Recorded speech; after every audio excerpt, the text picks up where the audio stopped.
Kråkan, also known as Corvus Cornix, and welcome to Classy Movie Rambles, where I talk about old movies that I found in my classy while cleaning.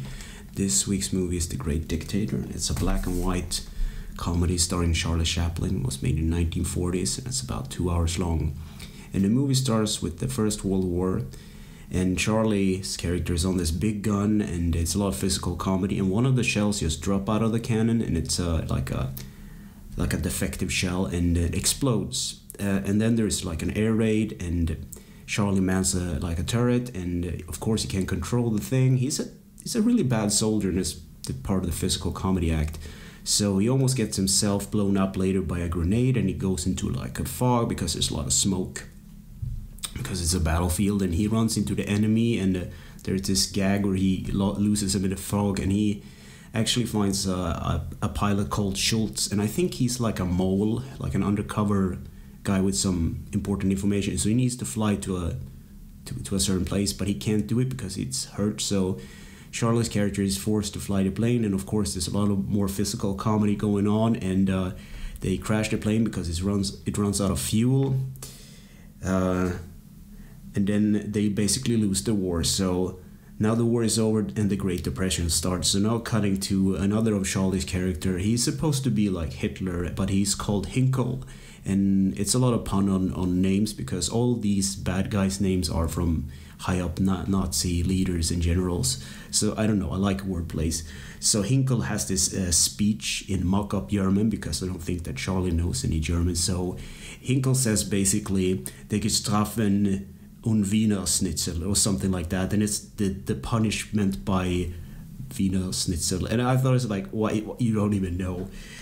I don't know. And then there are other characters there, like Herr Garbage and this guy called Herring. And I don't know, there's some physical comedy, and Hinkle falls down the stairs. And then cutting to the Jewish camp where two Jews are talking, and the Hinkle bad men arrive, and they steal some tomatoes and throws them at a girl, and then they leave. And then the Jewish soldier from before, played by Charlie Chaplin, he has like amnesia, and he's left this ward and returns back to his old barbershop in the ghetto, but he doesn't really know that, you know, all this time has passed. So now it's more like in the terms of like the Second World War is about to start. So he goes to the barbershop and has no clue what's happening, you know.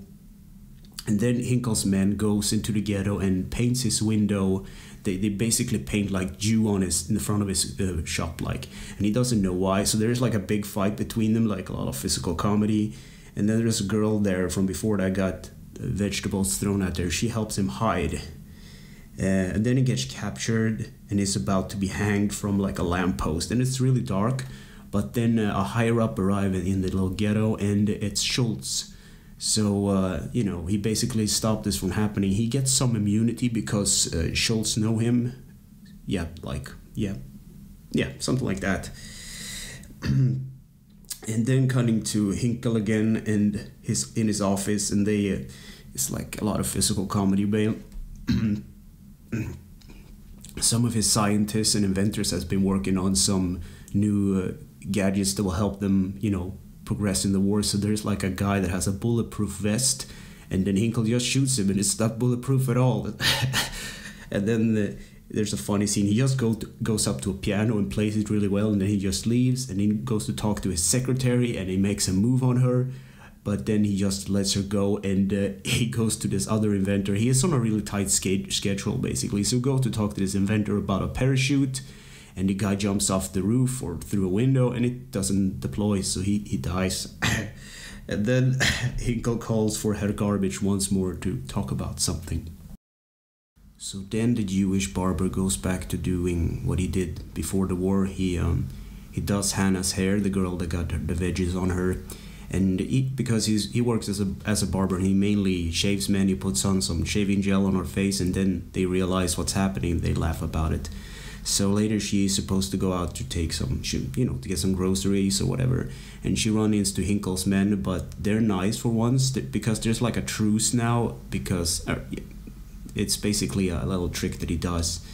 And then cutting to Hinkle's secretary, she's taking a memo, and there's some funny things with the herring, where Hinkle basically pulls out like all the buttons from his shirt and medals and everything because he's degrading him because he didn't do a good job. And then it's like a funny speech where he climbs a curtain for a weird reason, not a physical comedy, and he plays with like a balloon shaped like the world, and in the end he pops it, and then cutting back to the barbershop, and he's shaving a guy to dramatic music, and it's kind of like with a razor in his hand, and he does these fast cuts, and this is like a Sweeney Todd thing, kind of. I don't know why, weird. So then cutting to Hannah's dad playing chess, and Hannah is supposed to go out on a date with the barber, but cutting back to Hinkle, and he calls in Schultz, the pilot from earlier, and he sends him to the concentration camp, and Hinkle opens a banana very dramatically and very angrily. It's like just brilliant. And then cutting back to the barber about to go on a date with Hannah, but as they go out on the street, there has like these propaganda thing over speakers with the angry speech of Hinkle, and basically what happens is the war is full on now.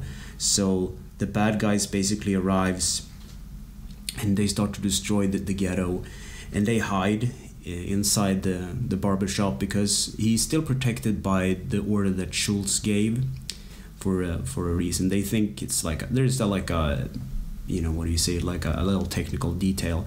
So, but anyway, they're forced to run, and they run up the rooftop, and then cutting back to Hinkle playing piano for some reason, and then the bad guys burn down his barbershop because they defy the orders. So later, Schultz is like there again. I don't know. There's like a meeting where he talks to the other men, the other Jews in the ghetto, about making a sacrifice for the greater good or something, and Hannah makes these kind of like pastries, and they're supposed to, the one that gets the coin, which is one of these pastries, will do the deed. And it's kind of funny because it's like a physical comedy, right? So technically every of the buns or the pastries has one of those coins in them, right? So Charlie is the first one that gets one in his mouth, and he's like, oh crap, so he just put it back and hides it. And then the other guys realize, oh crap, I have one in my too. So they put it on his plate, and he kind of swallows them just to get him away. And then finally there's one guy that says, well, I got it. Well, good on you. And then Charlie kind of has a cough, and he coughs out all the coins that he had in his mouth, like 5 of them or something. And it's really funny because it didn't resolve anything pretty much. The next morning, they get the news that Hinkle's men is looking for Schultz and the barber. So Schultz and the barber runs up on the rooftop, but they get captured by Hinkle's men, and they get sent to a prison camp. And Hannah's family escapes to a neighboring country, and everything seems to be fine. And she writes some letters to the barber in this prison camp. And then cutting to Hinkle, awarding Herring with a lot of medals. And just as before, there's some failures too, so he rips up all the buttons on his shirt and all the medals, which is kind of funny. And then they have to have like a treaty with this neighboring country. I think it's like symbolic with Italy, because the dictator in that country is called Napolini, and he has this gangster kind of Brooklyn kind of thing going, and it's really funny. So basically what happened is that they're trying to outdo one another. Like there's like this chair joke where they go to a barbershop and they lower and hide their chairs, and they later have like a treaty and try to discuss. There's something about putting soldiers on their border, and they are behaving like children, and they are arguing while making sandwiches, and I don't know. There's basically looks like a food fight, and eventually they agree to disagree. And then cutting to the barber and Schultz, they basically escaped the prison, and they're dressed as higher ranking officers. So while this is happening, Hinkle is out hunting, and he's supposed to shoot some ducks, and he falls into the water, and in the commotion some of Hinkle's soldiers goes to see what's happening, and they mistake the dictator Hinkle for the barber. So they basically take him to a prison camp. They hit him in the head and take him to a prison camp. So while this is going on, some soldiers are following the barber and Schultz, and they get into a camp, and they think that the barber is the dictator Hinkle. So I mean, it's just comedy. So basically now he is in the lead to do an invasion. So yeah, and Hannah's family gets captured, and the barber is going to like a podium where he's about to do a speech, and he delivers this great speech about peace and everything, because he really hated the war, and it's a really inspiring speech. Look it up on YouTube, it's there.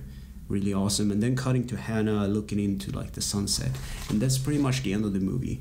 So what do I think about The Great Dictator? It's a good movie, and as before, I really like black and white movies and comedy and Charlie Chaplin in general, and this is one of those movies that you have to see, I guess, because I believe it's a masterpiece. I don't think, to be fair, that I can recommend a movie like this, but I like it. So I don't know. I don't know what to say. I like it anyway. So anyway, thanks for listening and or watching, and take care.